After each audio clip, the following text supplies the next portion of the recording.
Okay, Carson. I guess we start things off. You tell us a little bit about yourself. You are from Kerrville originally? No, I grew up in Fort Worth, Fort Worth. Okay. and my wife and I lived there for a few years after we were married, and then we moved down here to Kerrville. We've been here about 5 years. Okay. Okay. And what do you do? I'm a project manager, an estimator for J.M. Lowe & Company, a general contractor here in town. So we manage commercial construction projects and built several buildings around here. Guadalupe National Bank, some of their facilities, the fitness center on the Shriners campus, Chamber of Commerce, and we've done a lot of other buildings, but some of those are ones I've been involved with. And then a lot of projects that are outside Kerrville and the region. Okay.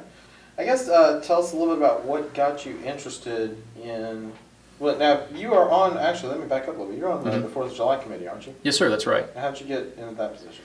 Well, I was brought into that because of my involvement in Young Men's Business League. We've got a chapter of young men that started up. It had a good history to it. In fact, our mayor was a big part of it going back 12, 15 years ago. As the young men became a little bit older men with some kids, it kind of fizzled out and started up again 3 or 4 years ago. I got involved then, and they looked, that committee or group looked to our organization to help plan and bring some of it together and some volunteer. And in going to some of those meetings, then I got to be a part of that and just got involved. And but there's a number of really good quality people in that they're putting that on right now. So how did you make the transition from that to deciding to run for city council? Well, that was just a small part of it. I've been interested in what's going on here in Kerrville probably really since we moved here. And I grew up around city government. My father was a city manager, assistant city manager, and the city manager for a little over 20 years combined in the city that we grew up in Benbrook. And I was familiar with some of the processes and started going to council meetings and being engaged with the issues and what was going on, and just decided to pursue being a part of Kerrville and looking to its future. Are there any particular issues in the last year or two that have really stuck with you?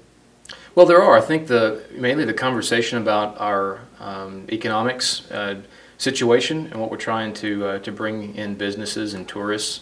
Those are particular interest to me, as well as really just the overall idea of the city and where it's going. Those, it's kind of hard to narrow down one issue. Seems like there's been so many of them the past few years to follow and be interested in a lot of different perspectives. So what do you think you bring to the table as far as like economic development? Well, I work for a small business, operate a small business here in Kerrville, and I understand the importance of a healthy economy, of opportunities, not just for our company to build projects, that's just a narrow view of it, but for employers to have a larger base of potential labor pool, of the businesses downtown to have more customers to come in and serve and buy their goods and services. And I see that perspective of it and that side, and then you couple that with talking to people who are concerned all the way to their infrastructure and their tax rate, and you put that together, and I think you realize that we've got to address the revenue side of our city budget and bringing in more revenues in terms of sales tax from tourists that come in, and bringing other people to shop in our community and spend their money here, and then also bring in businesses and build our property tax base. The city currently is looking at a pretty tight budget. Last year they laid off about 8 people, but at the same time during that year they put a lot of work into a convention center, into a study, and a lot of man hours. What's your thoughts on that, on the laying off employees while putting a lot into a convention center project that in the end we didn't go anywhere with? Well, I understand it's a good question and it's a concern, but one thing is that there's always going to be risk in everything. To move forward with a project like that, there's a lot of risk associated with it, and I think the city perceived too much risk at that time in our current economic situation to move forward with it.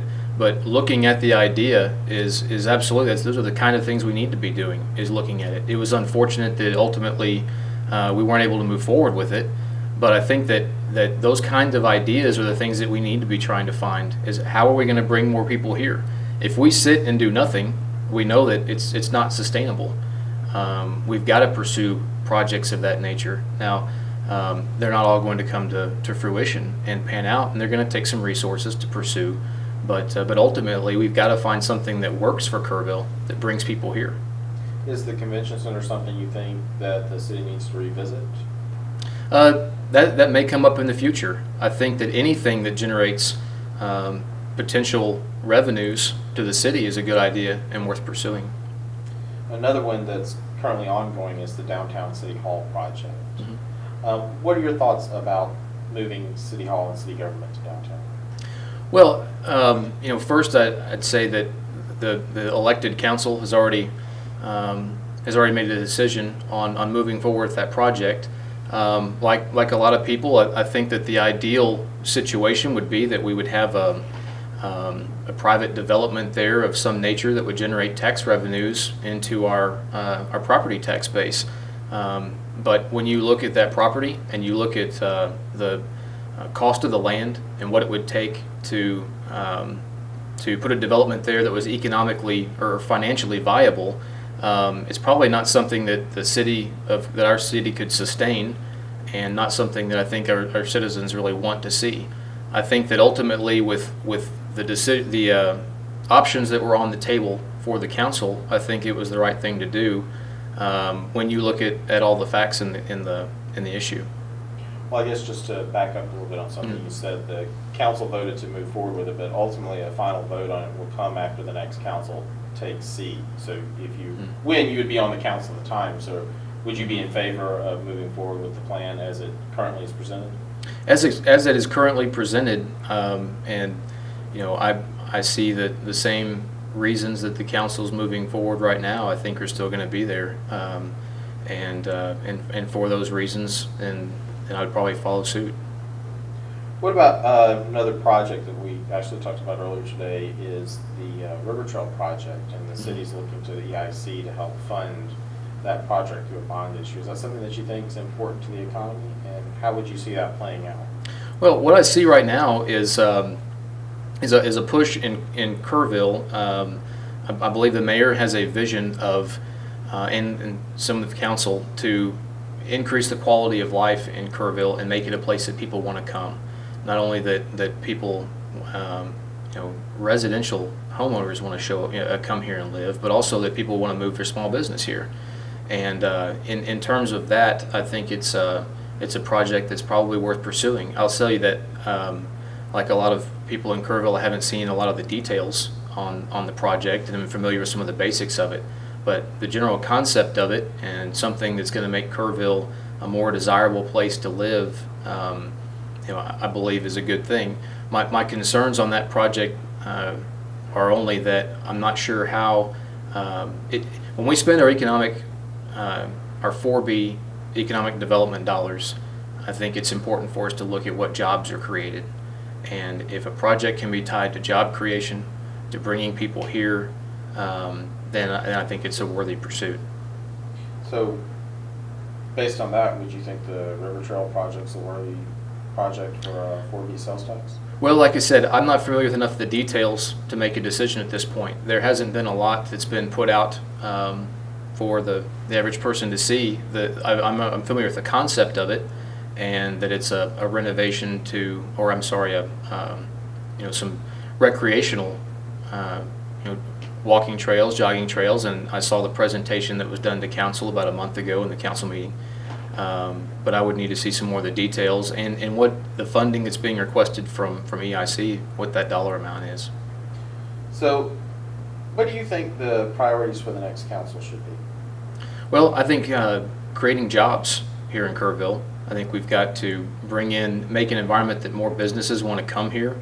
We've got to make Kerrville a desirable place where people want to come live, and better our labor pool, where people here that bring their business in see that there's a labor pool to draw from to support their business. I think that maintaining our tax rates and doing more with what we have is important, but I also see a significant need to address the revenue side of our city. And I'm not talking at all about raising taxes. I'm talking about bringing people here to spend sales tax and increasing our property tax base. And how would you say we go about bringing more people in? Well, like I said, I think you're looking at tourism, bringing people here. I think there's some of the things on the table we've already talked about in terms of if that's a river trail, if it's a convention center, if it's an ag barn project, bettering our downtown so that people have some shopping opportunities and want to come here like they do in some of our neighboring communities. The resources that we have here, we've got such an incredible opportunity. We've got I-10 that brings people into Kerrville. We've got the river that bring people here that supports camps. You look at the different, you got an airport that brings people in. There's people come in for hunting opportunities in Kerr County, especially to the west. And capitalizing on those things are what increase our tax base and take some of that burden off of the residential homeowners. Okay. All right. Well, Carson, we appreciate you coming in, and good luck on the rest of the campaign. Thank you. Appreciate your time. Yeah, thank you.